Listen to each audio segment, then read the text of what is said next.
Harold Ramirez, who's raking right now. You got Donovan Solano, who's been so patient. You got to force him back into the strike zone because that command can be an issue. So good wheels on at first for the hottest hitter in this Colombia lineup, Harold Ramirez. And takes strike one. Ramirez 5 for his first 8, a double and an RBI. 31-year-old free agent, spent last season in the Mexican League where he hit .359 with a .909 OPS. Also stole 30 bases. 6-year big leaguer from 2019 through 2024.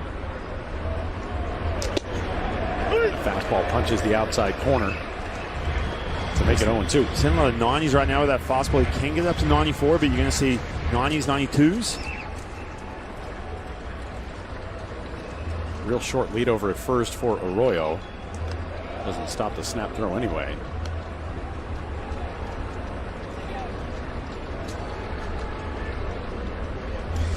There is a lot of tension in that dugout today, knowing that with a loss, Colombia's dream of the quarterfinal round is gone, as a foul pop-out is out number 1. But Colombia, Ryan, has done a pretty good job of generating opportunities offensively. They just haven't cashed in. Right. And I think that's the thing, as you take a look at the Pool A scenarios, that you try to ride if you are Jose Mosquera and this staff. We just need key hits in those spots where we're getting guys on. Yeah, and yesterday, too, seeing Gio Urshela come up and striking out in those 3 pitches, chased the pitch, was 54-foot lawn dart that he swung at, put himself in a rough spot. And that's when they were putting some of the pressure on Canada, getting into that bullpen. But just, yeah, those key at-bats, especially for a guy like Gio Urshela, more of a veteran player, he's got plenty of time in the big leagues. I mean, they ran out at home in the first inning yesterday. In the 3rd inning, they were threatening.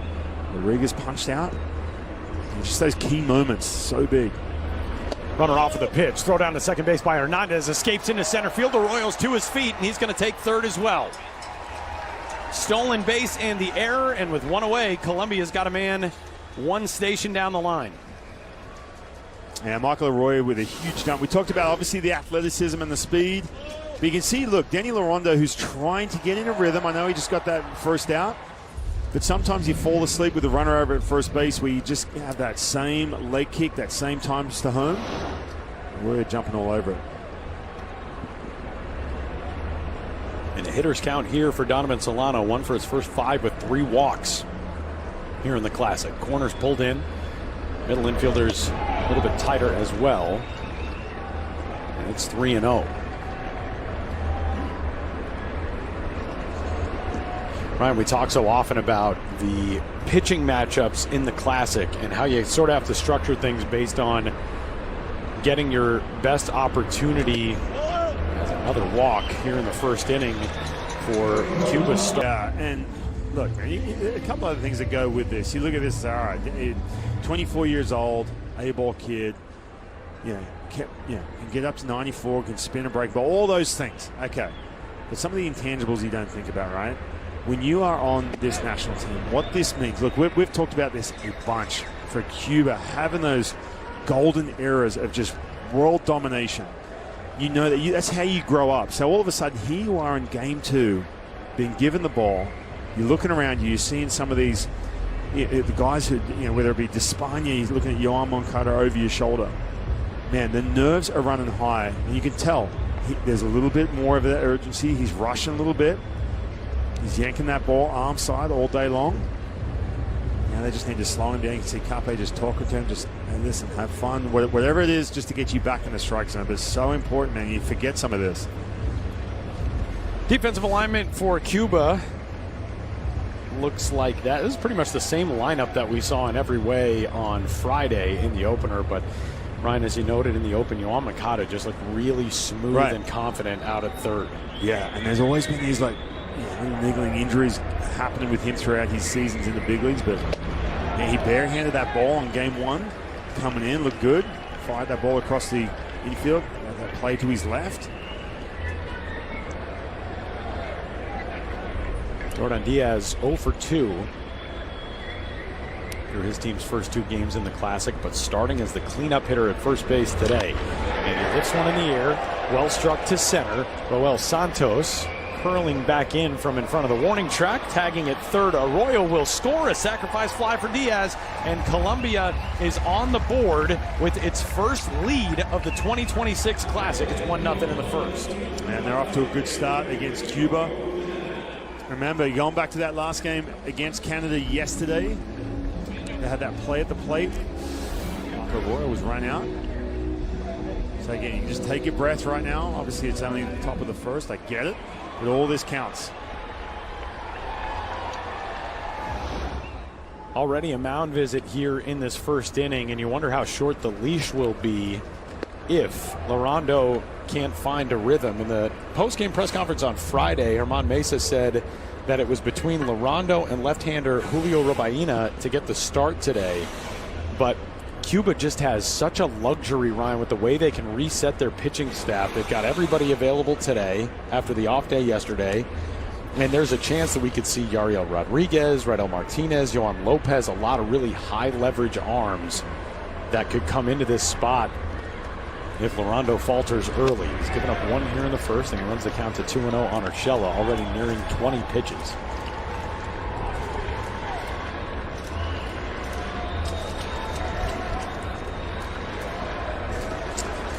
Urshela 1 for 4 here in the early going of the Classic, his 3rd WBC with Colombia. And this is a key bat. We talked about the at bat he had yesterday, in the 8th inning, striking out. He's already punched out 3 times. This is one of those veteran bats, man. You just hope he comes up big at some point in this game, maybe here in this first inning, to lift this offense. Big swing and miss on 2-1. That'll even it up. Donovan Solano over at first. 2 walks in this inning for Colombia's bats. One of them cashed in Arroyo. Stole second, went to third on the error, charge to Omar Hernandez.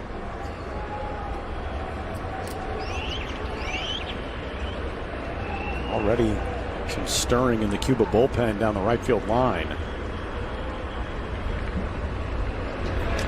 Urshela fouls that one away.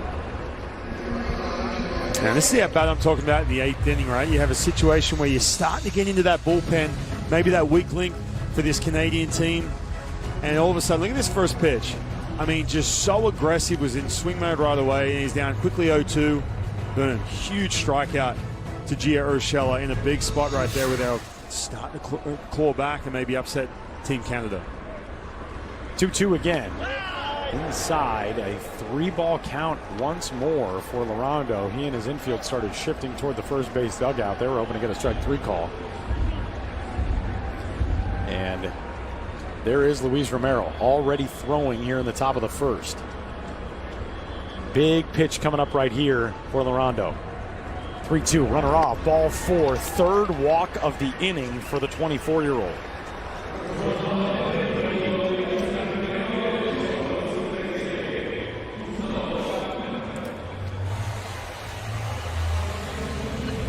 Germán Mesa and his team. This is what we're talking about with that advantageous schedule, with the pitching rest requirements. Friday's game against Panama, a win. Saturday, everybody sort of resets. Now you play back-to-back days for the only time. We've got a couple of teams in this event who will play 4 straight days right out of the gate. So for Cuba, you come into this feeling really good about your pitching staff. This is not what you want out of the gate for Germán Mesa. Yeah, it was worked out perfectly on day one when you look at that breakdown, the pitches he used. Here's Gustavo Capero. Germán Mesa, man, we had so much fun talking baseball with him the other day. A guy who has played on the biggest stages in the international game and was really part of that golden era of Cuban baseball. Fly ball out to left. Wind working on this one. Moas in. Aruba Ruena out. And it is the shortstop to make the grab and wrap up the first. Going to the bottom of 1. Colombia's got a run on the board.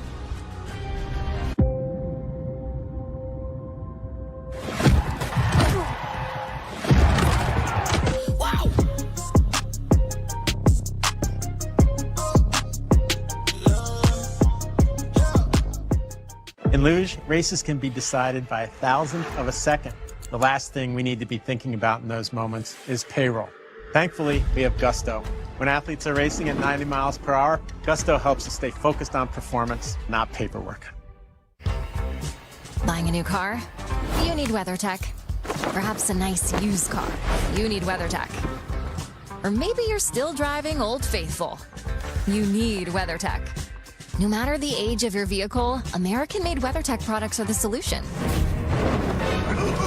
Because messes don't care what year your vehicle is. See?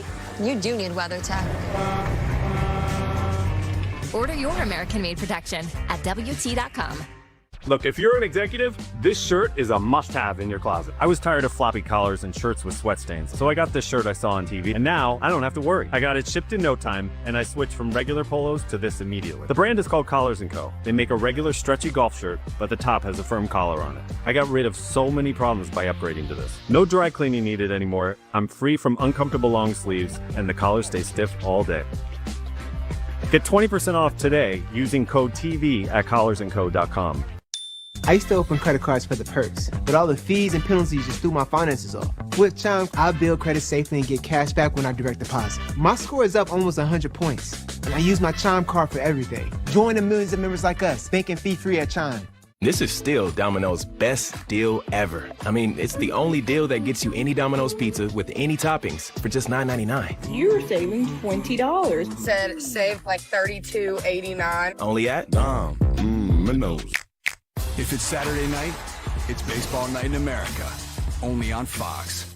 MLB Together and the Boys and Girls Clubs of America, empowering children and building futures. Bring it in.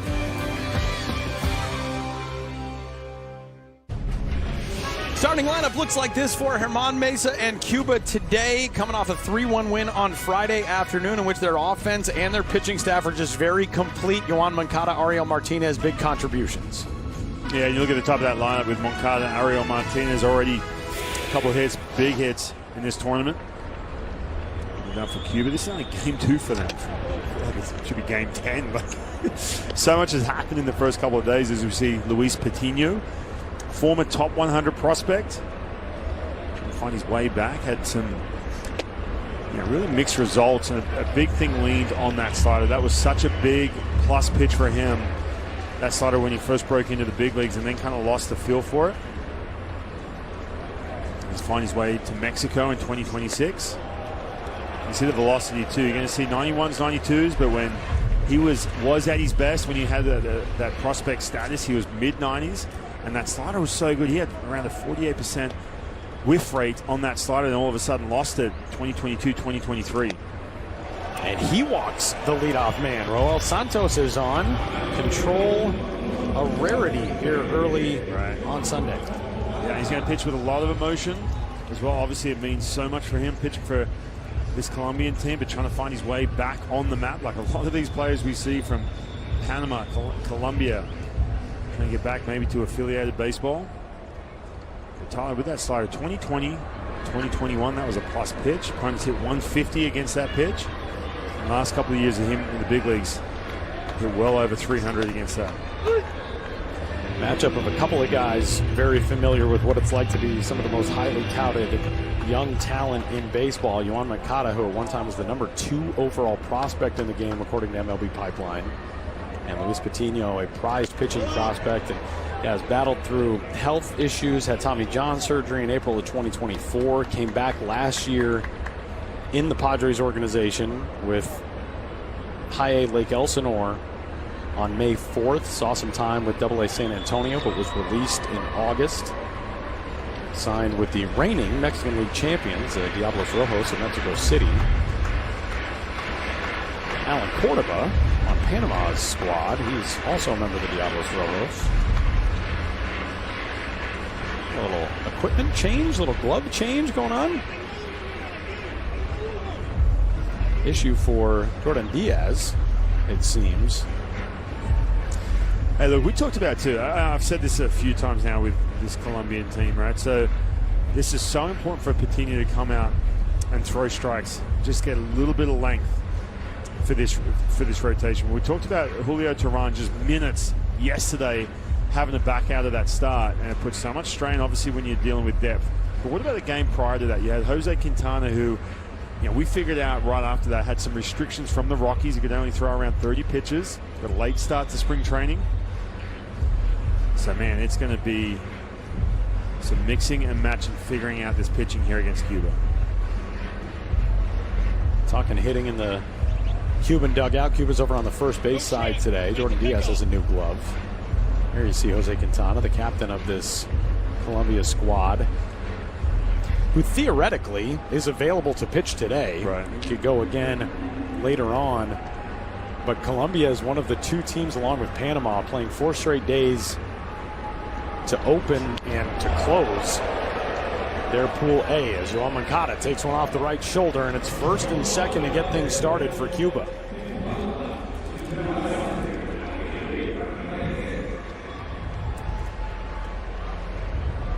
Now, you can tell Patino is just not quite settled in, not comfortable. He's rushing a little bit.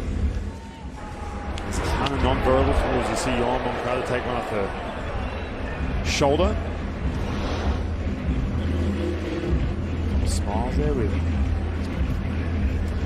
Diaz. We saw plenty of in the play last night. Man, what a game last night, Tyler. Woo. Unbelievable, man. Amazing. And the type of game that this event creates, the type of moment that this event creates. One that will forever be part of, as the home team, Puerto Rico at 2-0 in the driver's seat here in Pool A.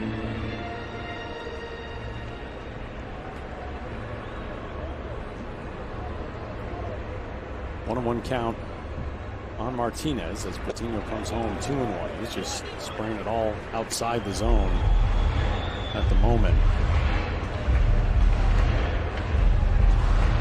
Luis Patino, at his 10 pitches, he has thrown 2 strikes. Martinez, high fly ball, deep right. Campero back, warning track, wall, 3-1 Cuba in the first.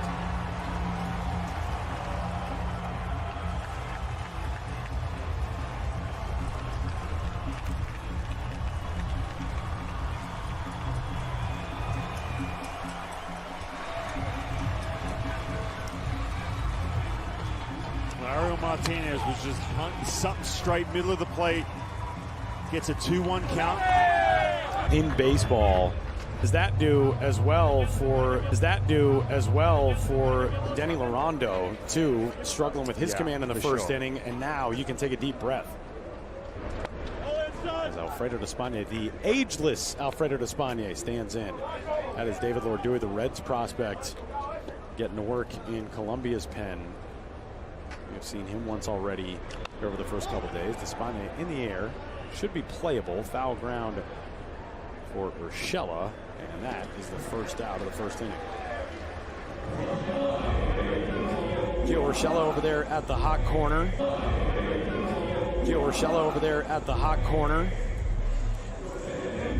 One of the many veterans in Colombia's defensive alignment. Harold Ramirez out there on left. It has been shaky, though, defensively for Colombia.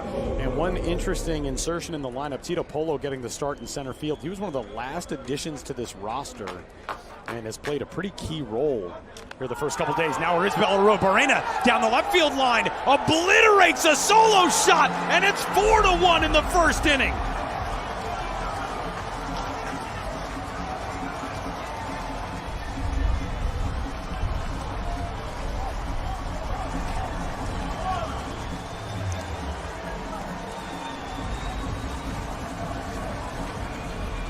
And Tyler, why not, right? Coming out swinging that first pitch. You've been in the on-deck circle, sitting in the top seven of that dugout, watching, doing your little mini scouting report, 60 feet away from Patino. You know he hasn't got the velocity to beat you. Something middle out over the plate. I'm getting after it, and that'll be it for Patino. Rough way to start this game. Patino gets one out and will exit this game. Cuba roaring in the bottom of the first in San Juan.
Just about a worst-case scenario start for Colombia and maybe best case on the other side for Cuba. Arizbel Arruebarrena, a solo blast to end the day for Luis Patino, and it's a 4-1 game in the bottom of the first. Right, we talked about this just watching a couple of bats leading up to that swing. You walk up preset, I'm swinging. If I see something middle up, I'm getting after it. That's exactly what he did. Continue out of this game. Martinez, a 2-run shot, 2 batters prior. And Ryan, this is not a circumstance where we're having a calm day wind-wise. That was a shot, I mean, into the teeth of the wind blowing in from left. I mean, just center cut. The velocity wasn't there. That's a tough day for Luis Patino.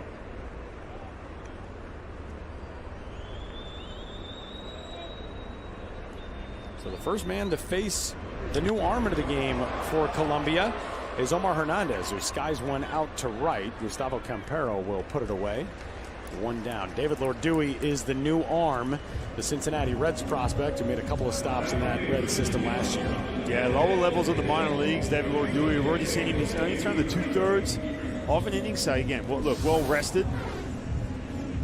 But look at Patino right here. So, hang on. See, here's the thing too. What leads into that, he knows there's conversations before the game. This is tournament baseball. He knows the fact that Julio Teheran was missing yesterday, and the one thing on his mind is how deep can I get into this game. And sometimes when you do that, you don't stay present, right? I've been there before where you've been in a situation where your bullpen's roughed up. Man, I've got to go 5, 6 plus, even though I'm struggling a little bit. And then you come out and just throw the 1/3 of an inning, man. That is rough. Colombia used 8 relievers yesterday, 7 on Friday, and a fly ball off the bat of Yoelqui Escobar, who belted a homer in his team's first game. This one will settle into Harold Ramirez's glove and send us to the second. Only 2 hits in this game, both Cuban homers, and it's a 4-1 lead for today's home team going to the second.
Day 3 in Pool A, and we've got scenarios at play already here this afternoon and this evening from Miran Bithorn Stadium. All day, we will see teams fighting for their lives in the World Baseball Classic. If Cuba wins this game, Colombia is out. If Canada wins tonight, Panama is out. And then it is a 3-horse race to determine the 2 teams that will move on to the quarterfinal round of the 2026 World Baseball Classic. And Ryan, for Colombia, bottom third of the order here, but they barely had a chance to take a deep breath before that 1-0 lead was gone. Yeah. And again, up and down the lineup, right? Like the bottom part of the lineup, it's been rough, but all of a sudden here you are, because you start to zoom out, you start to look big picture, you know what's at stake. Obviously, if they lose today, eliminated. You just lost another starting pitcher in Patino, only going a third of an inning. Their backs are against the wall, that is for sure. Tito Polo getting the nod today as the starting center fielder in the 7th spot. And a ground ball foul. Polo still busting it up the line, but that one called foul immediately. And Ryan, there's got to be a lot of disappointment in that dugout, because this team came into this event with more momentum than any other squad out of the qualifiers. They outscored their opponents 23-1 combined last year in Tucson, and it kind of felt like, all right, this is the time. And Colombia, though they have only had 2 wins in the main tournament, they have played such a big role in pushing teams like the Dominican Republic, the United States. They've been in difficult groups. They have put scares into teams. And right now, Jose Mosquera, I mean, he and his staff, they're just searching for answers in any way. They've only scored 3 runs in their first now 2+ games combined, and now they'll need that today just to pull even in this. Yeah, I mean, again, nothing's done just yet in regards to elimination, but you look at this and say, all right, we've got a situation. We went 3-0 in the qualifiers. We're fresh off of that. You've got some veterans coming back who are pushing hard. Jose Quintana on recruiting players. You've got Donovan Solano, 38 years old. He's got 10+ years in the big leagues. You've had some success, and here you are, find yourself on day 3 in a situation like this. There's 14 relievers in 2 days, and you also wonder, too, how much that Julio Teheran shoulder issue yesterday really just derailed things. Yeah, for sure. It can be deflating. That's for sure. On the flip side, too, like Daniel Orondo with that punch out. You mentioned it, Tyler. The fact you get that 3-run lead, you can take a breath. Everything just looks way more sharp. It's got that good rhythm to him. He looks good. The other thing, too, just from the age perspective for him, if you're a guy who feels like you got the weight of your world on your shoulders, you've walked a couple, the stolen base, the error, didn't even give up a hit in the first, but you gave up a run. When the veteran guys are the ones to come through, and I would imagine Ariel Martinez and Risbel Arua Barrena walked up to Lorondo in the dugout and said, hey, don't worry, we got you. Right. That level of calm, you can't replace that with anything else. Yeah, and you're looking over your shoulder, too, at the bullpen, which is still moving around a little bit, but there's nothing worse, Tyler, when you get the ball to start game 2, right? There's all these expectations, internally, externally, and you pitch and you're trying to get in a rhythm, you glance over your left shoulder and the bullpen's already going. I'm telling you, that leash gets so much shorter. Now, all of a sudden, you get that 3-run lead, you can come back out, take a breath, and just do your thing. You get 2 quick outs. You see what a live arm this is for Lorondo. Guy with a pretty high ceiling. He's not the biggest dude in the world, 6'2", 180, but as Ryan noted, he can run it up to mid-90s with the fastball velocity. Powers that one in there at 91 to Dayan Frias, who bats with 2 outs and the base is empty here in the top half of 2. Colombia has just not caught any breaks here the first 3 days of this World Baseball Classic. You know, back in 2023 in Taichung, we had a fan behind the plate for Cuba who had, I think he had a horn or a cowbell, made himself very present. I'm 99% sure he is in the house here today, hanging out behind the plate. Cuba's got a good contingent in attendance, Colombia as well. But talking about that success that Colombia has had, even in games that they may not have been able to pull away. 2017 against the United States, the bottom of the 6th inning, a wild pitch scored Ian Kinsler, and then Adam Jones with the walk-off moment. And then in 2023 against the U.S., Colombia was up 2-1. Mike Trout with a 2-run single gave the United States a 3-2 lead. Ryan Presley struck out Jordan Diaz to end that game in the 9th in 2023. And look, man, again, we talked about this off air too, Tyler, and we watched Australia against Japan early this morning as well. when you don't have some of the firepower in the middle innings or the back end of that bullpen is not that 3 to 4 guys that you can lean on. What happens is you can hold, if you're a team like Colombia or Australia against Japan, and you have some players that you can hold it up. You can have that one guy who gets that start 4 or 5 innings. The game will hold up. You'll see this pattern across the World Baseball Classic, especially in pool play.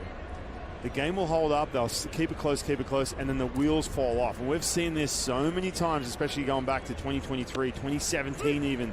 I've been a part of that on some of these teams where, man, you just get you start tapping into what kind of depth you've got, and that's where the wheels fall off. And there was a couple of examples there against Team USA. Frias at second after the wild pitch. And Michael Arroyo, who walked to lead off this game and manufactured that first run for Colombia, takes a strike to make it 2-2. Walked, stole second, went to third on a throwing error charge to Omar Hernandez, and then came home on Jordan Diaz's sacrifice fly. Larondo deals the 2-2, and Arroyo in the air to center. Joel Santos drifting back is there, and that'll do it for Colombia in the second. We go to the bottom of 2. It's 4-1 Cuba.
Offensive firepower out of the gate for Cuba. Ariel Martinez, an opposite field 3-run homer to erase Colombia's early lead.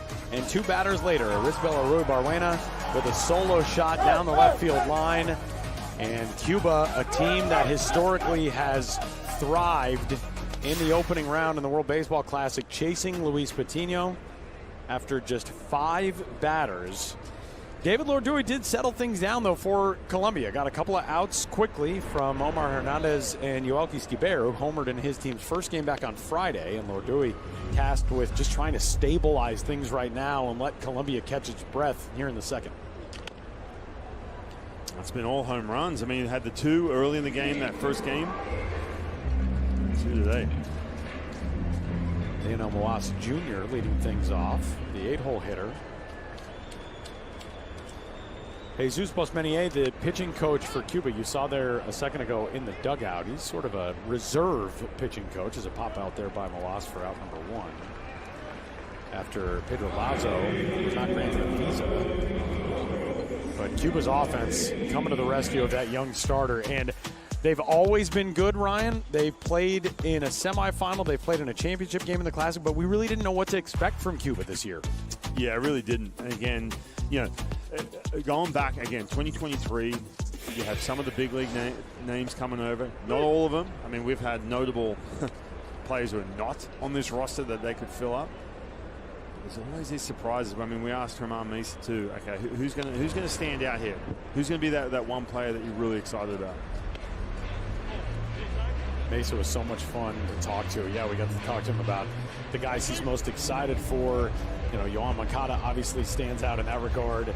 We told the story yesterday, but he said, Arroyo Barbuena. And he said in Spanish through his interpreter, it's a difficult name to say, so just call him Arizbel. And Yiddy Cape out of the 9 spot, the second baseman, fouls that one away. But the thing I go back to from that conversation was when we asked him, what's the element of this team that excites you the most? And he said the unity. Mm-hmm. And the reason, as Cape goes down swinging, that felt like such a big comment is that was the thing that we felt Cuba didn't have early in Pool A in 2023. They just looked disjointed and sort of like they hadn't gelled yet. Now, this team got to play some exhibition games. They went to Nicaragua. They've been together for a little while, and that makes a monster difference. So 2 gone back to the top of the order, and Santos, the center fielder. Yeah, we talked about the aging roster. I mean, look at Raul Santos, 38 years old, but he's known for that speed. He slaps the ball around the place. And a 1-2-3 inning for David Lourdes. 5 up, 5 down for him. We'll go to the top of the 3rd in a 4-1 game.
First arm out of the bullpen on Friday is the first arm out of the bullpen here today for Cuba, as the Toronto Blue Jays right-hander Yariel Rodriguez will take over. Denny Larondo, 2 innings, allowed 1 run in the first, really settled in the second, but already into the bullpen for Herman Mesa and his team. Yeah, now look, again, a 3-run lead right now. I'm a little surprised to see Yariel Rodriguez, only because you do have to deal with some of the restrictions. He's in year 3 of a $32 million deal with the Blue Jays, and sometimes these organizations, Jose Quintana, classic example, you got 30 pitches. But here he is. He'll go to work here against 2, 3, and 4 for Colombia as Harold Ramirez leads things off. I mean, think about it. We saw multiple innings out of him, and one thing that, it's not just about the pitch count, it's the up and down, which can create a little bit of stress, especially this time of year. Then has a day off, and then he's right back out there. But look, he's known to have that rubber arm. He can pitch back to back days and throw multiple innings and everything else. That's kind of his role with the Blue Jays. But Cuba being aggressive with that bullpen. Ramon Mesa, there is nobody better versed in international baseball and the things you need to do to get wins over the line than Ramon Mesa, who has played in some of the biggest moments in his country's history. Rodriguez on Friday, 2 1/3 innings through 27 pitches, 17 for strikes. He struck out 3, otherwise all zeros. No hits, no runs, no walks. 2-1 count from the Jays' right-hander. And Harold Ramirez puts a charge into one to left center field, but a great read off the bat by Roel Santos, 1 away. Here is Rodriguez's 2026 World Baseball Classic debut. Right, and it wasn't like he just threw the 1 inning, one and done. No. He was out there for multiple innings, and again, this is just what I'm talking about with some of the restrictions he get. But he looked good, really good. Looked like he was mid-season form. He has a really interesting story in his participation in this World Baseball Classic on this roster for Cuba. He was signed to pitch in Japan. Spent 3 seasons with the Chunichi Dragons. He was the 2022 Central League Most Valuable Setup Man. They give a lot of specific awards in Japan. Most Valuable Setup Man. And Rodriguez, after the 2023 World Baseball Classic, defected to sign with the Blue Jays. And that's a different term in that regard as compared to a guy leaving the island and arriving trying to sign somewhere else. Rodriguez was playing in Japan under an agreement that the Cuban Baseball Federation has with Nippon Professional Baseball, in which players are allowed to go over and play in Japan. But he broke that contract to sign a deal with the Blue Jays. And initially the reaction was not good from the Cuban side. They demanded financial compensation. But Rodriguez said without a second thought that he would love to come back and pitch for his country in 2026. They negotiated, came to an agreement, and here he is pitching in a big spot for his team. Yeah, usually a situation like that, you never see him back in a Cuban uniform. I mean, anyone who really defects, it's like, that's it. They cut that tie to the national team.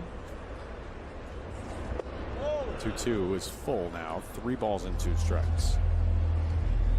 He's known to his teammates as Muñeco, which translates to doll, and that is reportedly because of his resemblance to Chucky.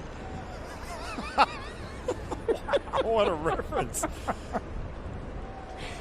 Muñeco deals the 3-2, and Donovan Solano bounces it foul. Chucky was a big hit. And like, is that disturbing movies? Yeah, like, is that? Are you cool with that if you're Yariel Rodriguez, or is it like, really, Chucky? Chucky is the thing you're giving me? Oh man, that brings back unlocking some memories for me. Child's Play, right? Is that what it was? Yeah, that's right. Horrifying. 3-2, swing and a miss. Solano is strikeout number 1 for Rodriguez, and out number 2 in the 3rd. Well, one thing we've seen the last couple of years, he throws a ton of sliders. He's got that plus split. Tony's hit 182 last year against that split, and 134 against that slider that we just saw right there. Chucky. I don't see it, Tyler. I got to see a childhood photo, I think, of Yariel Rodriguez to see what the actual resemblance is. That slider outstanding in 2023 for him as he works against Diaz here in the top half of the 3rd. Colombia, odd line score right now, a run on no hits. In this game, 5 combined runs on 2 hits. The walks have hurt both sides. Both of those hits, Cuban home runs in the 1st. 2-0. Obviously, you are known as the Hyphen. But did you ever have another nickname in your baseball days? Nothing specific like that. And you weren't a Chucky? No. Anybody? No. Thank God for that. Diaz takes the 2-0 for a strike. And for people wondering, I was the first ever hyphenated name in the big leagues, which is kind of weird to think about, but that was my claim to fame, Tyler. There have been a handful since, too. There has been.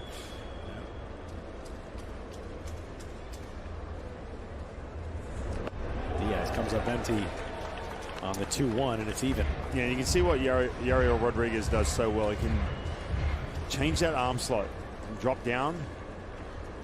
You see that posture change a little bit. He gets more side to side and straight down. Couples it with that split, that good fastball. 2-2 with the dirt outside.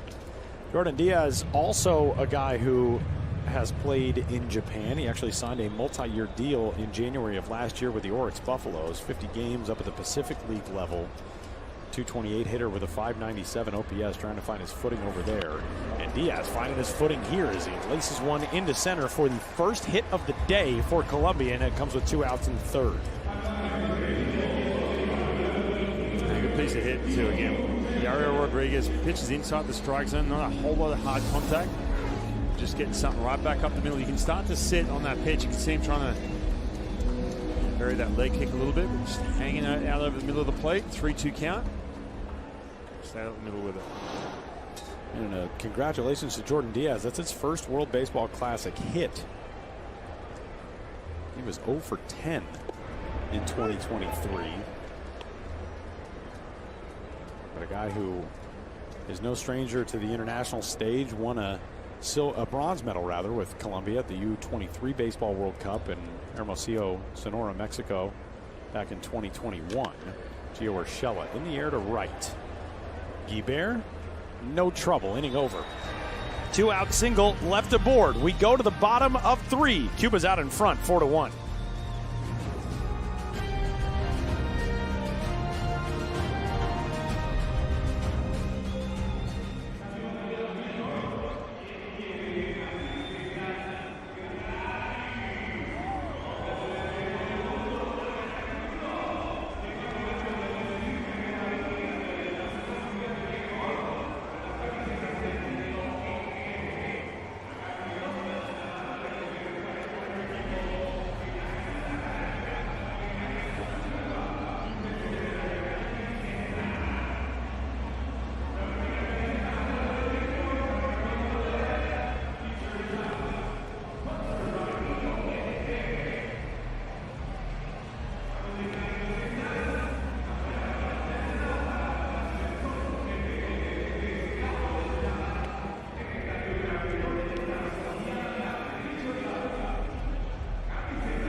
Here he is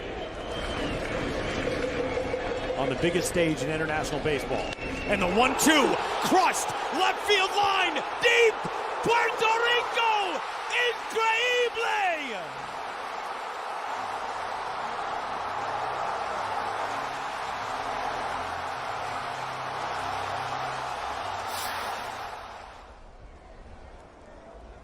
What a night last night here in San Juan at Huron Bithorn Stadium as Puerto Rico walked off with an extra innings win over Panama.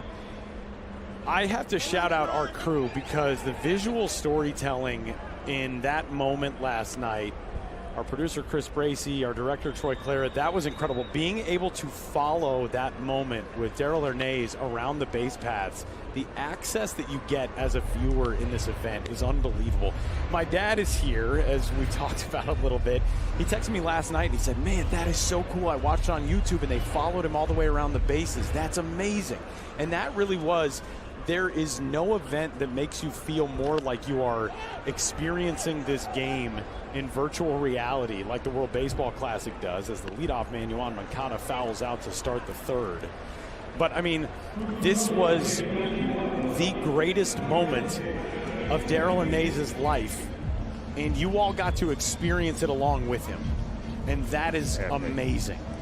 So epic. And also, too, you know, the backstory, 2023, watching the World Baseball Classic, sitting in the hotel room saying, man, one of his biggest goals in his career is how do I get to a place in my career where I can wear that Puerto Rican jersey.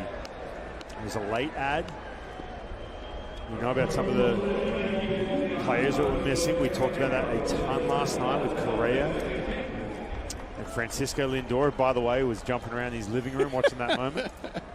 How cool is that, man? He posted it to Instagram immediately. Is kind of interesting here. Ariel Martinez gets drilled. He hit the 3-run homer in the first. Yeah, that was a slider, though. Nothing intentional. But again, with Hernandez, and just hearing that backstory, saying, man, this is one of his ultimate goals in his career, and to be on that stage in that moment, extra innings, and win that game, it was so epic. He said last night, he said, yeah, I think it'll change my career a little. Yep, I would say probably so. Alfredo Despaigne on a bouncer out to second. 4-6-3 double play, inning over. One out hit batsman is erased, and we'll go to the fourth in a 4-1 game.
The all-time greatest program in international baseball history has not yet captured a championship of the World Baseball Classic, but they're giving it another run here in 2026. The runners-up in the inaugural edition at Petco Park in San Diego to Japan. They made it last edition, to the semis against the United States. Ran out of steam in Miami.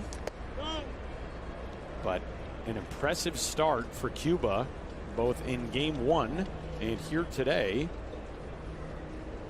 busting out to a 4-run bottom of the first inning. Herman Mesa and his squad looking to move to 2-0. They would match Puerto Rico for the moment if they can get the win today as the only 2-0 teams. Canada will give that a crack tonight, coming up at 7 o'clock against Panama. Which is actually how you say it. That's the way it's supposed to be said. Thanks for getting it into my head. Thanks for getting in my head now for the rest of the tournament, Tyler. Sorry. Appreciate that. I'll hold this cough button down anytime I'm going to talk about Team Panama. Ariel Rodriguez on for a second inning of work. I just want to point out the cameos that they've gotten in Tokyo. Bad Bunny the other night. How about the appearance today of Naruhito, the Japanese emperor, was at the game between Australia and Japan. That's the next first level. time in 67 years that the emperor has attended a baseball game. And he was there today. I was texting with Steven Nelson and asking him what it was like. He said, well, they were in the booth above us, so we couldn't see him. Just levitating up there, wasn't it? Strikeout there of Campero. So this is what is ahead. Coming up tonight at 7 o'clock, Panama and Canada. Here is the story that probably exists going forward. If Canada gets this win, if Cuba gets this win, look at those last 3 games. It is a 3-horse race, and only those 3 teams will play in our final 3 games from here in San Juan. And it's single games on Tuesday and Wednesday, so the drama gets ratcheted up more and more every day. I tell you what, that Cuba-Puerto Rico game tomorrow night, and then leading into the Canada-Cuba after that, and Canada-Puerto Rico, it is going to be epic. Because really, when you look at this, and it's so hard to predict what these teams are going to bring to these tournaments, right? Obviously, Puerto Rico, look, we talked about the players they're missing, but that energy, they're riding off that energy from last night. They're so talented. They're so well-versed in this tournament. Obviously, Cuba. But then you got Canada, who's stacked offensively. So it's going to be tough. There's just 2 spots to go into the next round with 3 teams that look really good here early. Rodriguez deals, and Tito Polo able to hold off. It's 1-2 on him. And we're seeing more and more of that slider from Yariel Rodriguez. Again, this pitch ranks so highly among relievers in the big leagues. You can see changing those arm angles, get that more horizontal. Polo back in and waiting, and goes down swinging for the 3rd strikeout, and 5 outs recorded now by Rodriguez. Yeah, so it's around 40% of that slider, different arm angles, different looks, and then he just dumps that split down and in to perfection. Look at this split. There's nothing you can do with that pitch underneath the hands if you're a right-handed hitter. Ryan, you mentioned the guys missing for Puerto Rico. We've talked about that a lot, but also noted Francisco Lindor posting the celebration video in his house. Did you also happen to see that Kike Hernandez FaceTimed Francisco Lindor and brought the phone out to Darryl Hernandez in the middle of his post-game interview, and Hernandez looks at the phone and sees that it's Lindor and loses his mind. Man, what an incredible night last night for the 19,000 in this ballpark, as Carlos Martinez, the backstop out of the 8-hole, finds himself in an 0-2 count. Rodriguez doing a great job getting in front of hitters as he'll deal pitch number 30 next. I still love the fact that Kike Hernandez is injured, not on the roster. He's in full uni, and he's center stage when you're talking celebrations. He was at a press conference the other day. He caught the first pitch yesterday as well. Bouncing ball out to short. Nice job on the run, Arroyo Barwena, and the inning is over. Terrific work from Yariel Rodriguez. 3 up, 3 down for Colombia in the 4th.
Avila, Cuba's super fan. He has arrived at the World Baseball Classic. You know what I love most about Pablo Avila? He is rocking a U23 Baseball World Cup hat. That is a WBSC logo.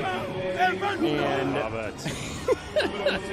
he was the guy who everybody in 2023 was like, what's the deal with the guy with the horn? He's just a fan.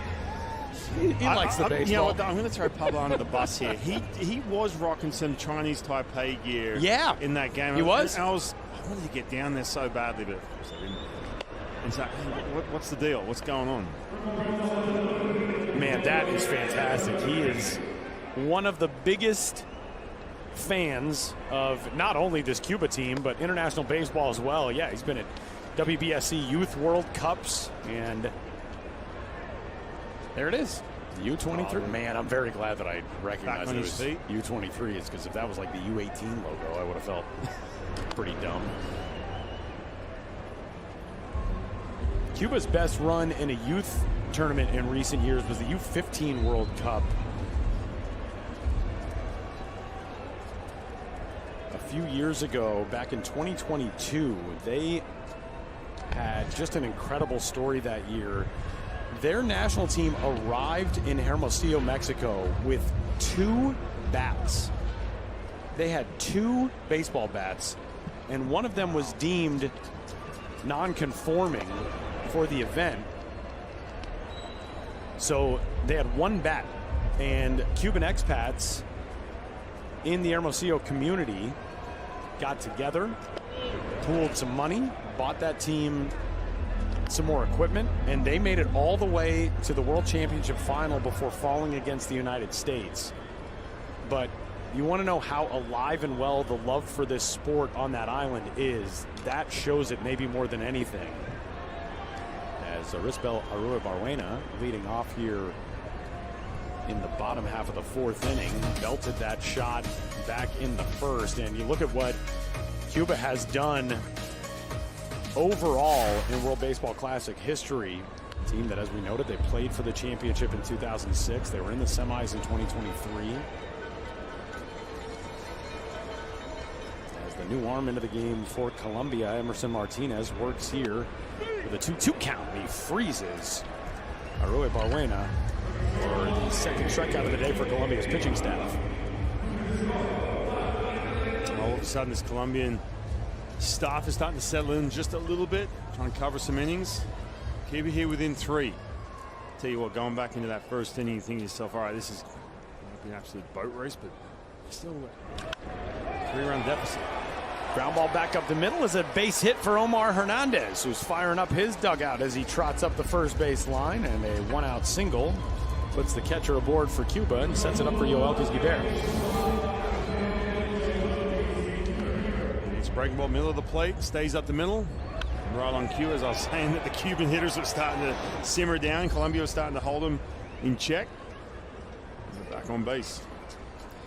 Emerson Martinez actually hails from Venezuela originally, but eligibility to play for Colombia here in this event. He has played exclusively in the Venezuelan Winter League in each of the last 3 years, and a ground ball shot right past him again. This time Guibert singles, back-to-back knocks, almost carbon copies of each other. And it's 1st and 2nd with 1 out as Cuba starting to build something else in the 4th. Again, being aggressive, jumping on these first pitches. Seeing everything just still breaking balls. It's nothing straight, but it's at the top of the strike zone. So staying right back up the middle.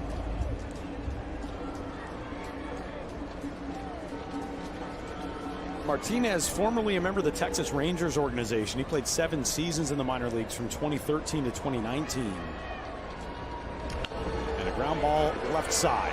6-4, late throw. A little bit of a fumble out of the hand for Solano, so Moaz beats it out at 1st. Hernandez to 3rd, 2 gone with runners at the corners for the 9-hole hitter Yuri Cape.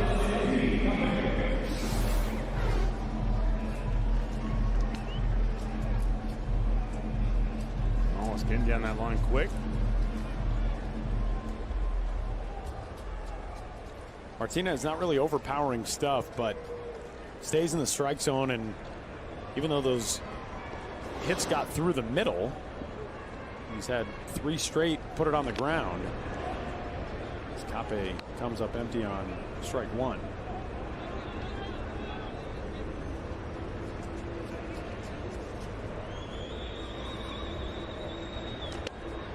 Quickly 0-2 on him. Didi Cape, the Marlins prospect. Really highly touted early on in his professional career. And he bounces one left side. Urshela is there to put him away. And that will send us to the top of the 5th. All the offense coming in the 1st, and Cuba's got a 4-1 lead.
The largest island by size in the Caribbean, the international baseball powerhouse of Cuba.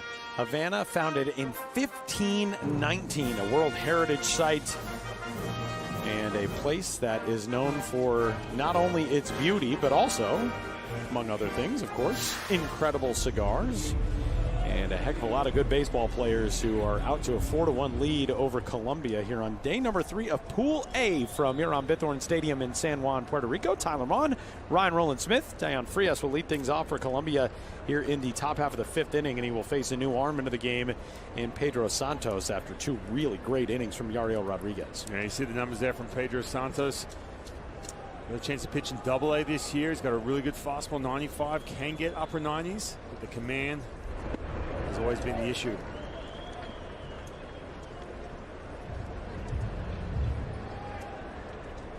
Santos, a minor league free agent, but spent 5 seasons in the athletics organization. Signed with them back in 2018. Had Tommy John surgery, missed all of 2022.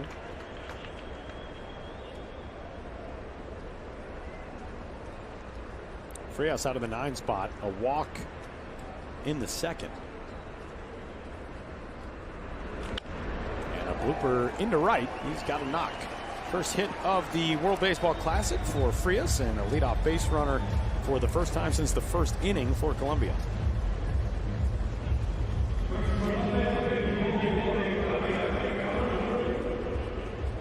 The Colombian pitching has stabilized a little bit, not keeping Cuba to this 4-1 lead right now. They're just stringing together something. right back in this game. You felt like, Tyler, I've mentioned this a couple times now, but after that first inning, you felt like, oh man, this is just straight zoom out. What happened? Disappointment. Didn't work out this year in 2026. All these big, big picture type ways to think. But here you are in the 5th inning, you're only down by 3. Just get some base runners, create some traffic, and make something happen.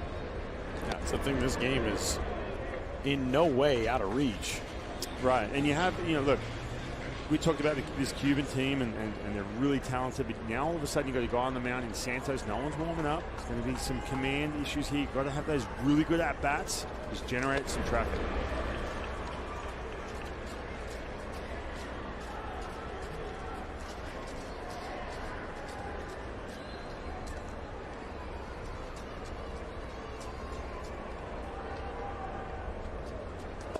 Two misses down.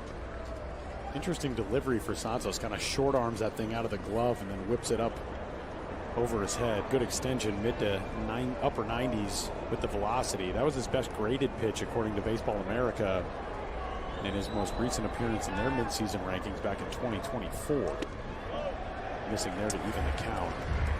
One thing though he tried to do, when you talk about some of the command issues he had, his arm was a little longer, so they tried to have that a little bit more of a short arm path and simplify everything. He's pitching absolutely out of the stretch.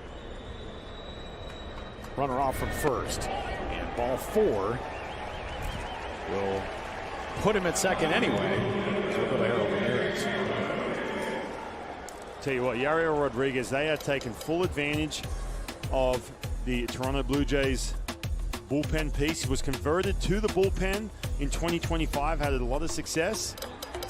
He was looked good, man. I'm telling you right now, again, we were talking about some of the restrictions that teams put on these teams when they send them off for the World Baseball Classic. I don't know, maybe Herman Mesa just said, sorry, I missed the phone call. He's just going to use him as much as he possibly can. Did you guys email me? I didn't get it. I'm sorry. Herman Mesa. I have said that in the past, by the way. Dave Nielsen, talking to him, I'm like, can't you just say, sorry, I didn't get the memo? Once you get some of these players. We had that conversation about Liam Hendricks, pitching, and I spoke to Liam Hendricks, obviously, a good friend of mine and pitcher for Team Australia. He said this year he thought about it, but again, coming back from injuries, signed with the Minnesota Twins, and the Twins said, we need you in camp. We have to get a good look if you're going to make this team. And a lot of these players are in that position, and they want to abide by the team's rules. But again, Yariel Rodriguez has had some success last year. He went to the bullpen. There's a little bit more wiggle room with him, but a chance to see him twice already. And hey man, so far Australia is doing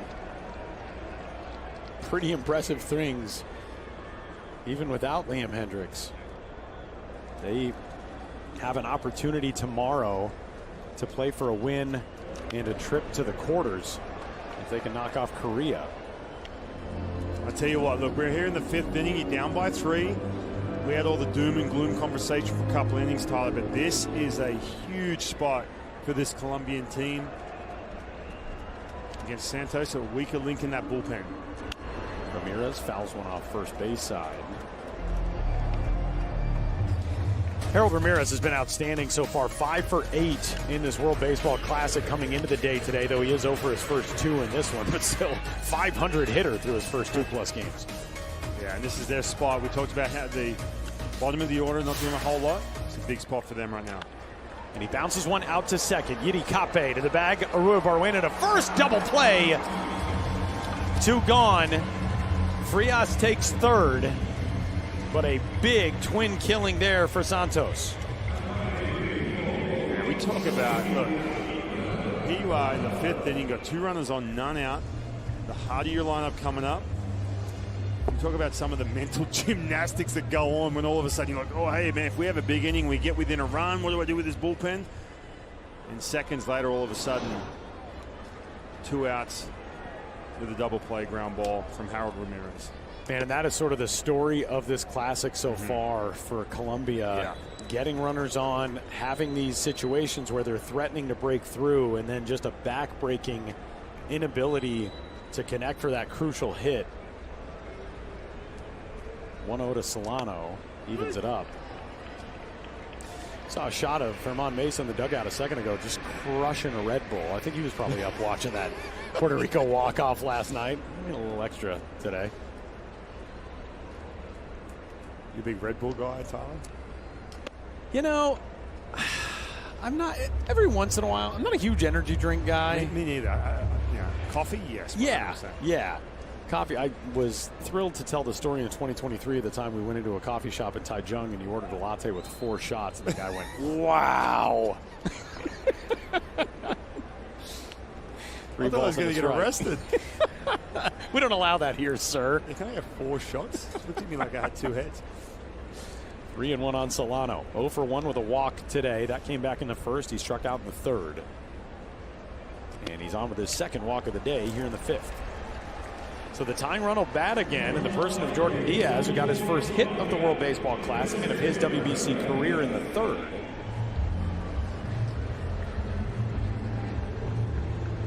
Donovan Solano, walk machine, this WBC.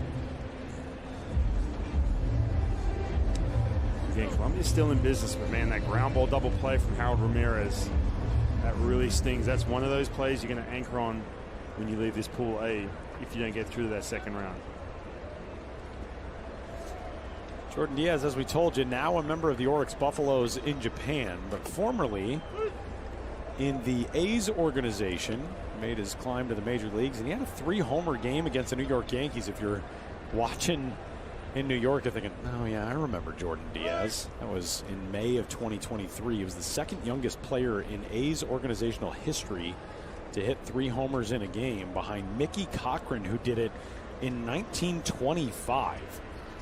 Jordan Diaz was 22 years, 269 days old. Mickey Cochran was 22 years and 46 days old. As you take a look inside the Cuba bullpen, the lefty Nunez and the righty Romero getting loose. Tying run at the plate here in the 5th. Colombia desperately in need of a key hit in a big spot to produce some runs.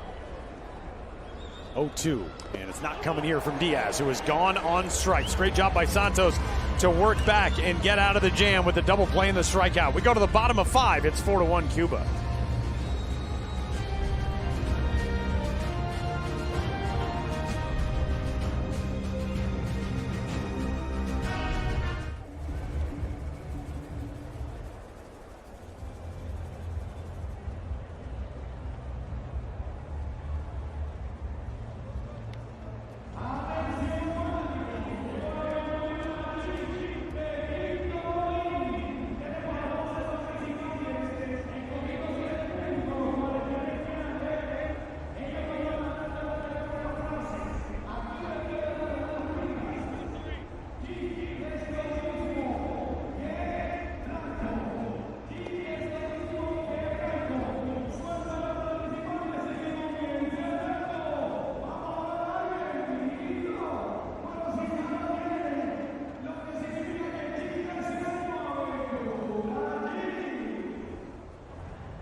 One of the most beautiful places on earth, the island of enchantment, Puerto Rico. Some kayaking off the coast.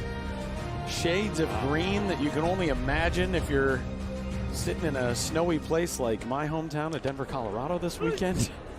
as we move along into the bottom of the 5th inning. Roel Santos will lead things off for Cuba.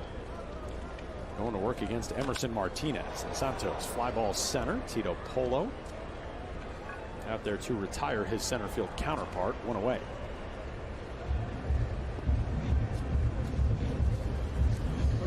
So here is what is in play today.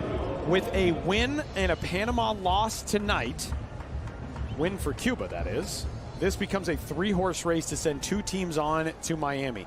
If Colombia wins this game today, everything is still in play. So a ton is hinging on the final 4.5 innings in this contest as Colombia is trying to get its offense sorted out, continually having these chances with runners on and being unable to deliver. But already today, there exists the possibility that we'll have 2 teams eliminated. And Ryan, we talked about the importance of the final 3 games on Monday, Tuesday, and Wednesday. The game prior to those then essentially becomes the relegation game because it's Colombia against Panama in the final game